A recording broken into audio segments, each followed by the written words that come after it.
Hello, welcome to my third video. This is going to be the first of my philosophy kind of EDH videos. Hopefully I can do some more of these in the future. I'm really excited for this one. The great debate, Tutors in Commander. I didn't even know there was actual debate about tutors until a few months ago. I was playing on Xbox Live with my cousin and another friend. We all play Magic, and my cousin brought up tutors, and he was saying that he's going to start not playing them. And he thinks that they're not good for the format. And I was like, why? Why? They're good. They're fun. They're cool cards. And my buddy was the same as me. He plays mono black, so obviously he likes tutors. And he was saying, no, tutors are great. So we had a debate that night. And so I decided if I ever made a YouTube channel, which I have now, I'm going to make a video about this. So here it is. So I went out and I researched about what people are saying about tutors. I had no idea that it was actually a big debate. So I watched MTG Goldfish pretty recent, like maybe 4 months ago. They made one about tutors and if they're good for the format. EDH Rec had a podcast recently that had a section about tutors that they're starting to take them out of their decks. So there's actually quite a few videos that people were saying that they don't like tutors. So I was confused, and in this video I'm gonna tell you their arguments against tutors. And then I'm going to put my counters for those arguments. And then I'm going to say, what is the real problem with tutors?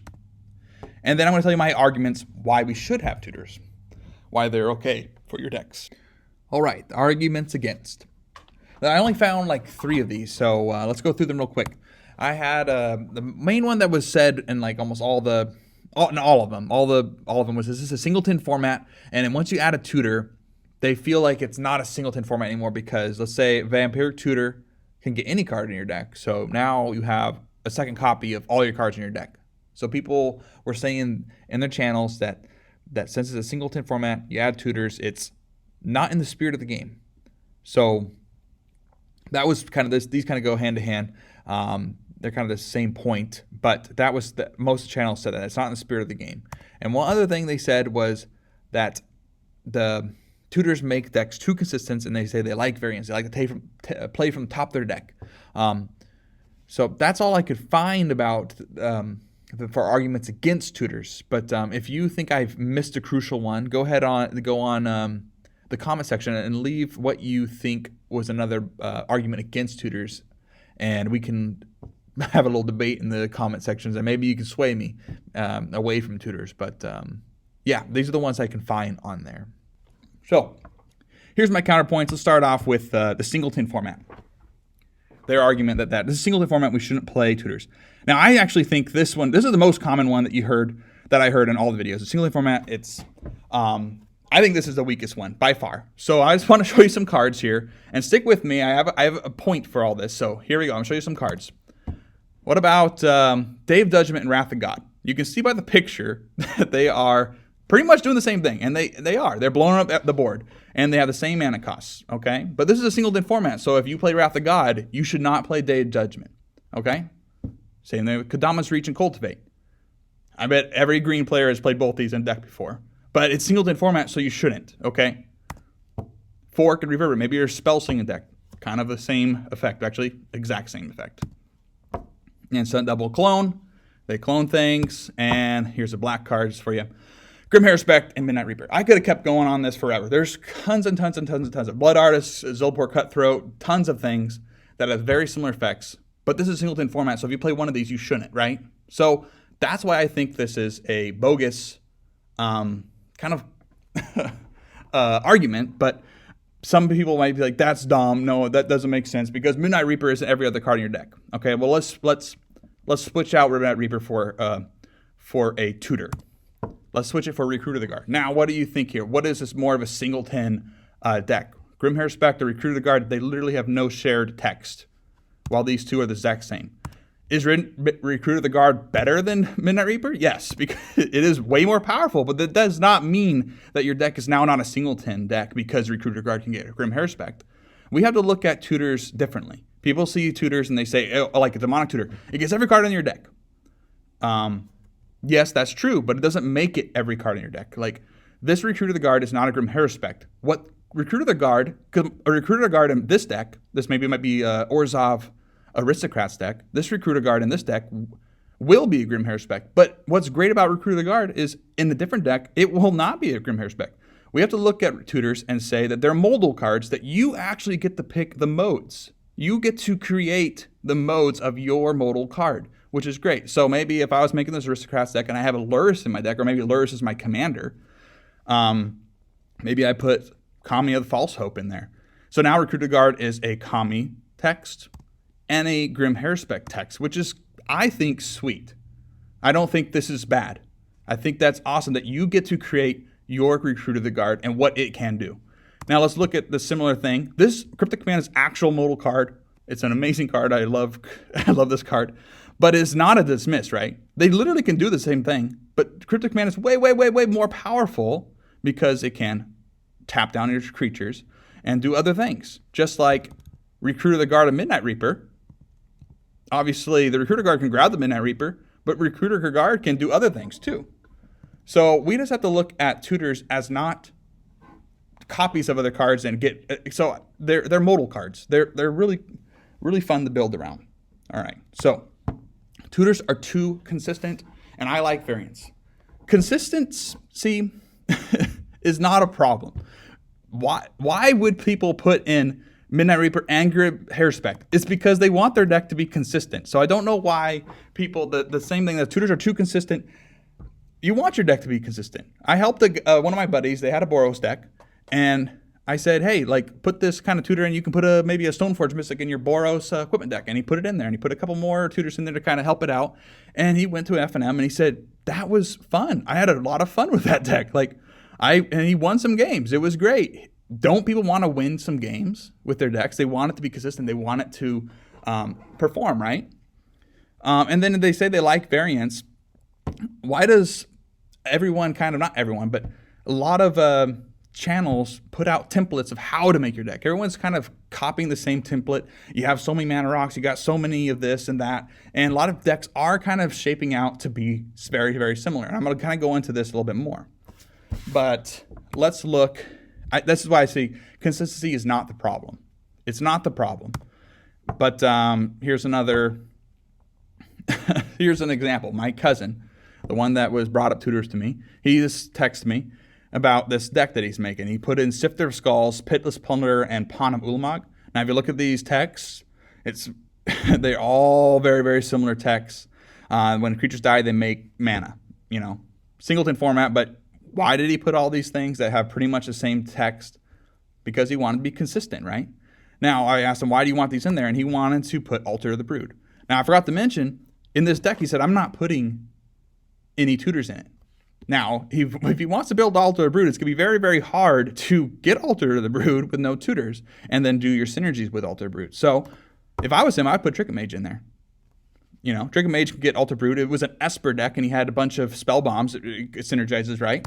And then maybe we throw my friend Recruiter Guard. We've been talking about him. Maybe we shift those two ones behind out of there, and we put Recruiter Guard. Now, Recruiter Guard can go grab your Pawn, and Recruiter Guard can grab your Tricket Mage. So now this is like you have 3 copies of Altar of the Brood. Now my cousin might say, hey, I wanted redundancy with my Pawn of Ulamog's abilities, so maybe we just throw in a Phantasmal Image, right? Now you can copy the Pawn of Ulamog. Now you do have redundancy, and this is a little bit more versatile card. And now I'm looking at here, I see a bunch of low powers and stuff, and maybe I throw in, and it's a sack outlets, I throw in a Revelark. The Revelark's great. I could get all these back with my sack outlets, and now once I get my Recruiter back, and now I'll get my a Karmic Guide, and now I'm like, whoa, Karmic Guide gets Revelark back, and now I'm going infinite. I'm going to win the game, right? Oh, wait. This brings me up to my next point. The real problem. The real problem is, what are we consistently doing? A lot of people are doing this now in Commander. We're going for combos. People in Commander are going for combos a lot more than when I first started playing Commander. We have a lot of modern standard players coming in, and CDH, the line between CEDH and EDH is blurring every single day. It's getting more blurry, and combos are coming around. Now, some of you might say, hey, I don't play combos. I'm not part of this group. But hey, there's another thing that a lot of channels are telling us to play more of is win-con cards.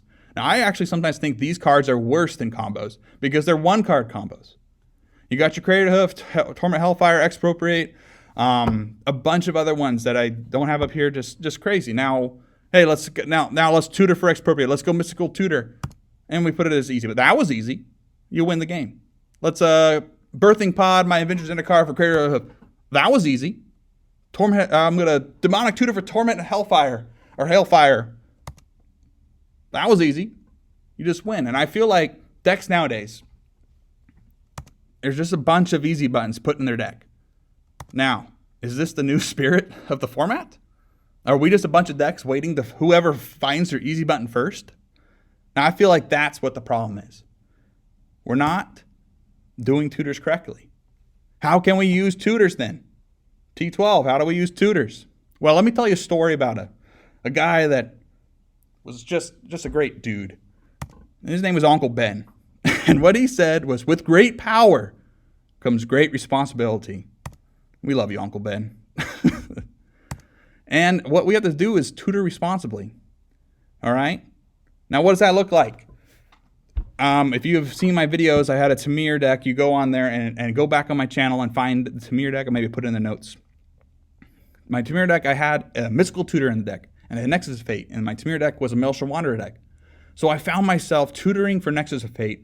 Whenever I drew mystical tutor, it was always saved to cascade into Nexus of Fate. Was I tutoring responsibly? No, I was doing the same thing every single time. And I realized that's not fun anymore. So I took out mystical tutor. You know, I could have taken out Nexus of Fate and kept mystical tutor, but I wanted Nexus of Fate instead. So I took out mystical tutor. Felt like that was a responsible decision, and I've liked the deck so much more since. So what we have to do to tutor responsibly is start taking out those easy buttons. Let's get back to the good old days when like Avengers Zendikars and Angel Serenities and Frost Titans, Grave Titans, all these giant creatures were winning the games with combat, or we had some awesome synergies that we built up over time with engines and stuff like that. But no more easy buttons, guys. Let's start. My cousin said that he thinks, in our debates together, he said, I think tutors are a crutch. Tutors are crutch for deck building. And I actually think these easy buttons are crutches. It's not the tutors. Tutors are actually amazing to build around. The easy buttons are what are the crutch. I'll just can't wait to grab my expropriate and I win the game after that one. I'll just get a few creatures out and Crater Hoof and kill this guy. Like, you know, that just to me is an easy button. Let's try to start brewing a little bit. All right? All right, so let's hear some of my arguments for tutors. Now let's go back to my cousin's deck, his Altar of the Brood idea that he had. Now he's got to realize if he doesn't open it up in his open Altar of the Brood in his opening hand, then he's only going to have a 1 out of 92 chance of grabbing that Altar of the Brood.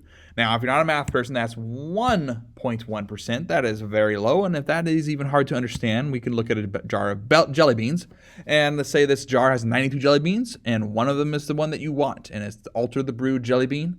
You have a very, very low chance of getting the 1 out of the 92, all right? It's a very, very low chance. Now, that's what tutors do, is you can up these percentages by adding, like I said earlier in the video, is you can add a Trinket Mage. That'll give you a second one. Slightly make this a little better. Then you add the Recruiter of the Guard to grab the Trinket Mage or grab the Altar Brood. Adds it up a little bit more. You can add a Word of Invention, have a little bit more package with a Word of Invention. So that's what tutors can do, is makes interesting toolbox and also makes these weird, janky Altar of the Brood decks a little bit better. And like my Naya Secret Commander deck, I wouldn't be able to play Winota as my Secret Commander without tutors. Like, I just wouldn't be able to do it. I would just play a bunch of humans, and then if I randomly drew the Winota, that'd be like, cool, I did it. But how often that's going to happen when it's 1 out of 92? I'm going to have a 1.1% chance of drawing it. So what is that? 1 out of... It's just horrible. I would never get it out. But I made my deck with some tutors, and I can pretty much do it at least once every other game. Like, get Winota out and attack for a few and get some cool triggers, and that's kind of fun. It doesn't win the game always, but it's just fun to do that, and that's what tutors do. It makes fun, interesting deck building decisions. Now, another thing with tutors that help you out is it can help you out with these other categories, like let's say removal. There's templates out there. The Command Zone has this template, and they say they run 10 to 12 removal spells. So let's just say you have 11 removal spells. Let's say you didn't open one in your opening hand. You would have 11 out of 92 chance to get a removal spell, which is a 12% chance.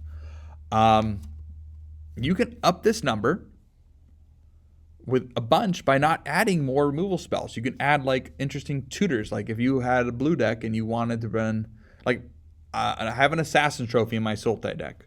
I added a spell seeker. Spell seeker now counts as another removal spell because of assassin trophy. My Naya deck that I mentioned, Recruit of the Guard is a removal spell also because I added a giant killer. Now, are these game-ending easy button cards? No.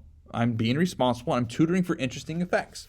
Here's another example of tutoring for removal. Other day I had this crazy board and I was going to win the game with my board, not like with one swing, but it was just going to grind people to the ground. And I told the group, I'm saying, hey guys, you better remove Kolga. Kolga was just killing everything because I was blinking it, or I'm just going to win this game. And one of my friends had a tutor. He ended up getting a tutor, and he tutored for Swords Plowshare and Swords Dip.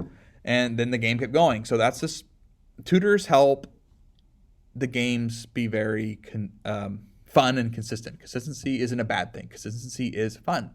Now, if you're doing too much consistency and tutoring for combos, then that isn't fun. Like, yeah, I get it. You won the game every single time. And that is the bad thing about tutors, I feel, is the main thing. It's this negative connotation with tutors is people just tutor for those combos. Now, one of the videos I was watching was MTG Goldfish one, Commanders. And one of the points that Seth brought up was if we did take out all tutors, then the good stuff decks would just take over. And that's totally true. Like Simic has the best draw and ramp by far. They would have the best jelly bean jar. They would have all the best jelly beans, and they would draw them over and over again and draw extra cards, and they would win the game way more if we just took tutors out. Tutors help the other colors so much more than you realize. Tutors make gameplay interesting. So this is, let's say you draw and you have, let's say, one turn, this dot appears, your turn, and you have 6 cards. And then let's say there's 6 non-lands. If you didn't have tutors, this would look your decision tree. Do I play 1, 2, 3, 4, 5, or 6? So you have 1 out of 6 chance to play the right card, right? Some of your decision tree might branch out a little more if it's a removal spell and you have like 5 targets, that would branch out a little bit. But I think tutors help so much more. So let's say a few of these are tutors. Let's say this is your, let's say this one here is your Recruit of the Guard, right? And you have 8 targets in your deck. So now you can recruit and try to find something that would help you in the game. Or maybe this is a Trinket Mage here and you have 4 targets in your deck to find. Now look at this turn. This turn looks a lot more interesting to me. You have so many more decisions to make. And I found that with tutors, you have more decisions, like here in this example, and your decisions have more of an impact. There's been plenty of games that I've tutored, and I've tutored incorrectly. Just I could look back and say, okay, if I tutored for this if I tutored for a removal spell instead of a ramp spell right here, I probably would have been fine. My threat assessment was wrong. So that's what's sweet about tutors is they really do make you feel like you control the game a little bit more. It's not just a jelly bean jar and you're just drawing out random jelly beans. Whoever draws the best jelly beans wins the game. That doesn't sound interesting to me. That's why people say they like the variance at the top of the deck. And to me, that would get boring really fast. Just the decks, like Seth said, the decks that just had the best draw, the best ramp would win every single time. And tutors really help decks perform better against those kind of strategies. So here's this tutor story time. Story time, this is something that will show you that maybe tutors can be used in an interesting way. All right, so the story, it was one-on-one. Everyone else was gone. He had 2 planeswalkers. I don't remember what they are, so here's 2 planeswalkers. And I had a Nissa Vastward Seer and a Birthing Pod. And in my hand, I had a Mystical Tutor. Now, I thought, man, I'm kind of behind the board. I want to get rid of these planeswalkers, so maybe I'll just tutor for Devastation Tide. And then I'll miracle it and then maybe try to rebuild. Now, that would have been a good play, right? Most people would have thought about that. But I went an extra mile. I was like, okay, what else can I do? And I noticed in the graveyard there's a Runescar Demon. And I said, okay, what else? What can I do with Runescar Demon? I came up with the idea to get Victimize. All right, so once I got Victimize on top, played my land for turn. I forgot to mention I had 6 lands. So I played the 7th land and I flipped my Nissa. And then minus the Nissa and made a token. I then use the Victimized and sack the token to get Trinket Mage and Runescar Demon. The Trinket Mage got a Soul Ring, and the Runescar Demon got a Jace the Mind Sculptor. And I played the Jace the Mind Sculptor and the Soul Ring, okay? And then I Birthing Pod the Runescar Demon away for Terrasadon, and I was able to blow up both of his Planeswalkers. Now, that, to me, I felt like a genius. I remember that because I wrote it down after the game. I thought it was such a cool play, and that's variance right there at its finest, I think, because I've never made a play like that again. Like, that will probably never go down again in my life. Like, that is something that I found out to do, and I could have just got a Devastation Tide. Most people just got a Devastation Tide, but I thought about it, and that was a really cool play. You know, you don't get that with a Jelly Bean Jar. You know, you need the tutors help you make very interesting, cool gameplay decisions, and that's where I hope people realize that, and they'll have a lot more fun if they add a few more. So, be a genius. All right, so my conclusion. Tutors can be used in a fun, interesting way. Now, I've told you many ways you can use tutors in a cool way. I'm going to make my next video is going to be how I create decks, and I will probably talk about tutors in there. Tutors are a big way of how I build decks. I love making a little toolbox thing, so I'll be talking about that. And the only problem with tutors is the way that we use them. All right? So ask Yoda. No, quicker, easier, more seductive, and that's what I feel like the commander's kind of going to. They're going to an easy button, more seductive, quicker, kind of the crutch, right? That's the main problem with tutors, and I think that's why people are so against tutors, is because they see people time after time after time finding that second combo piece with a tutor, finding the easy button over and over again. That isn't variance. I understand it isn't variance when people play tutors that way. But if you're playing them in a cool, interesting, toolboxy, synergistic, trying to find your Altar of the Brood way, that is interesting. That's a fun thing to do. You're making your modal Recruiter of the Guard. You're making your modal Trinket Mage of like what you want to do. And that each of those cards will vary for each deck that you play them in. So let's stay away from the easy button, guys, all right? And I do want to say one more thing about tutors. I do understand that some of these ones are extremely, extremely powerful.